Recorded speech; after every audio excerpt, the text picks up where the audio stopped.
Welcome back everyone. On today's guide we're gonna be talking about the Inquisitor Flicker Strike. Before we go any further, I'm sorry for the people in hardcore, but this is yet another character that I will not recommend playing there, and the main reason is actually the skill itself. Flicker Strike, while strong and fun to play, is also quite mischievous, and more often than not the frenetic gameplay is going to put you in situations where not even a logout will save you from impending doom. In short, don't do this in hardcore unless you're a masochist.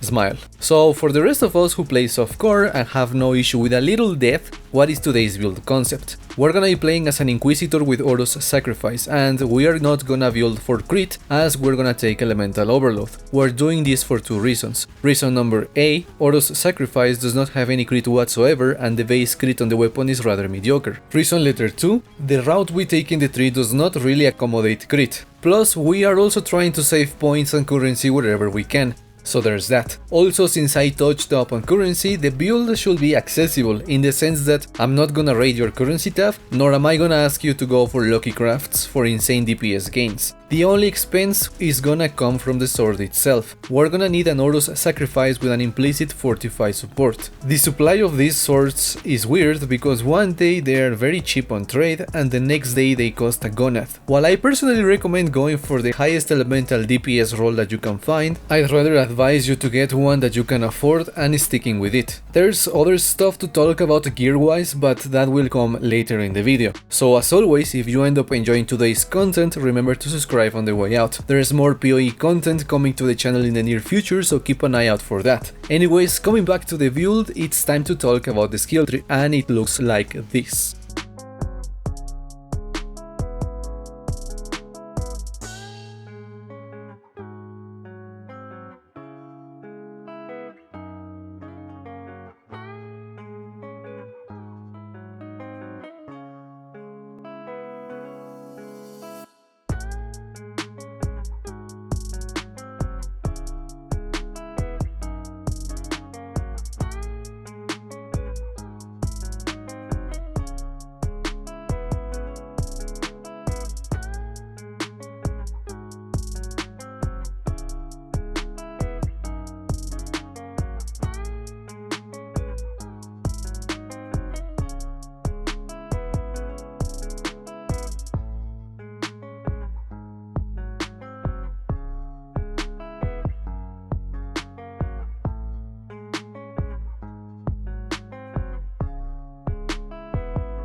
So now let us talk about gearing this high velocity Sumer Boomer. The weapon comes first, and as I said before, we want an Oro's Sacrifice with an implicit Fortify support. There is no alternative to this weapon, as it's gonna be the backbone to the build itself. At the same time, I implore you to go for the Fortify implicit corrupted version, not only for the DPS, but to give you some modicum of survivability. Though we're gonna talk about that specific topic later. Next comes the gloves, and for that we are gonna be using a single socket Doomfist with a minimum frenzy charge corruption. We are using these gloves because we also want bubonic trails and we want to bask in that increased damage per abyssal jewel type. In the case of the gloves, we are socketing a murderous eye jewel because we want the intimidate on hit, as the maim on hit doesn't really help that much on an elemental only build. Anyways, there's a lot of possible mod combinations for the jewel, which is why I've been putting examples on the screen this entire time. Since we touched on the boots earlier, let's talk about them now. They are bubonic trails with 2 abyssal sockets. Personally, I recommend farming for an elemental penetration enchantment, but chance to freeze, shock and ignite if you have crit recently is good as well. We want 2 sockets here because bubonic trail gives us 10% increased damage per abyssal jewel type equipped. If we have one of each flavor socketed in the boots, gloves and belt, we get a whooping 40% increased damage, and we are totally gonna do that precise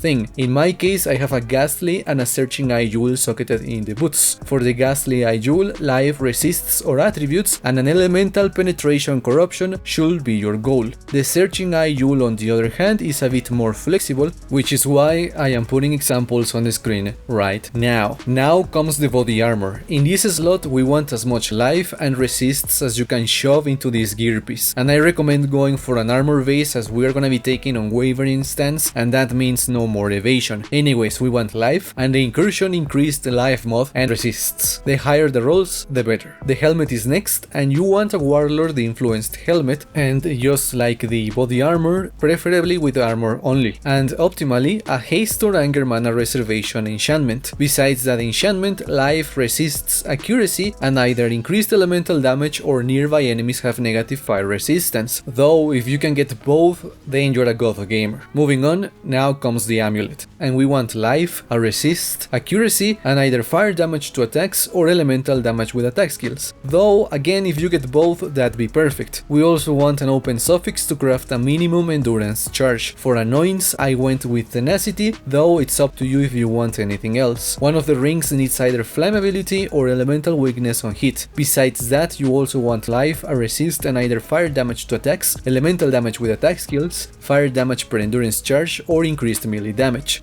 Also another open suffix for yet another endurance charge. The other ring needs life, resists, accuracy, and either melee damage, fire damage to attacks, elemental damage with attack skills, or fire damage per endurance charge. And we are crafting the last endurance charge here. For the belt, a Stygian Vice is mandatory as we socketed the last Abyssal Jewel here. This belt wants life, elemental damage with attacks, and resists. If you have a Hunter Exalt available, I recommend spamming Fertile Catalysts here and slamming that Exalt for increased maximum life. Anyways, the jewel, in my case the Hypnotic Eye, needs life, resists, if you're lacking them, and elemental penetration. For flasks, we're gonna be using a Wise Oak, a Sulfur, and a Cinder Swallow urn. As a side note, this is the first time ever where I use a Cinder Swallow urn in any build. Yes, I am a bit late on this flask. Moving on, for jewels on the tree, we're gonna be using 6 jewels, and since I don't want to read every single possible combination, I'm just gonna put examples on screen right now. Since there's a couple of combinations to look through, I just wanna say that you don't need 6 of the same combinations. If you're lacking a resistor 2 or maybe attributes, you can also invest into those just to cheapen out your options. Anyways, moving on, we're also using a Watcher's Eye with fire penetration while affected by anger. However, since we also use precision if you happen to have some extra exals to spend, a Watcher's Eye with anger's fire penetration